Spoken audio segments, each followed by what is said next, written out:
آج ایک ایسی اینٹیک کتاب کی بات ہوگی جو 158 سال بعد پبلش ہوئی ہے، اور اس کی مصنف کوئی عام شخصیت نہیں بلکہ برٹش انڈیا کی پرنسلی اسٹیٹ کی ایک نواب ہیں۔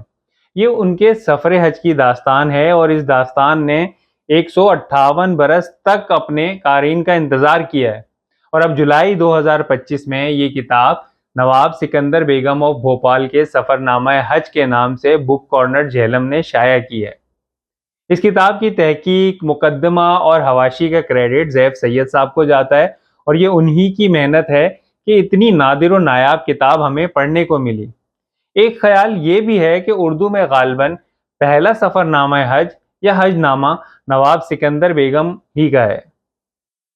کتاب کی ابتدا میں آپ کو بھوپال کی ریاست کی مختصر تاریخ پڑھنے کو ملے گی، ساتھ ساتھ یہ بھی بتایا گیا ہے کہ کس طرح ریاست پر بیگمات نے سال ہا سال حکومت کی۔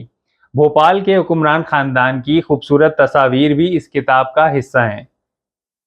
یہ سفر نامہ حج روایتی حج ناموں سے مختلف ہے۔ نواب سکندر بیگم نے اپنی ذاتی عبادات یا کیفیات کو اس کتاب کا حصہ نہیں بنایا، بلکہ 150 برس پہلے عثمانیوں کے زیر انتظام حجاز کے حالات، لوگوں کا رہن سہن، صفائی ستھرائی کے حالات، مقامی لوگوں کا مسافروں کے ساتھ برتاؤ، امن و امان کی صورتحال کے ساتھ ساتھ لونڈی اور غلاموں کی خرید و فروخت کے بازار کا بھی ذکر کیا گیا ہے۔ نواب سکندر بیگم کا تعلق برٹش انڈیا سے، جبکہ حجاز عثمانیوں کے زیر انتظام رہا۔ ان دونوں عالمی طاقتوں کے باہمی تعلقات نے نواب سکندر بیگم کے سفر حج کو متاثر کیا یا نہیں؟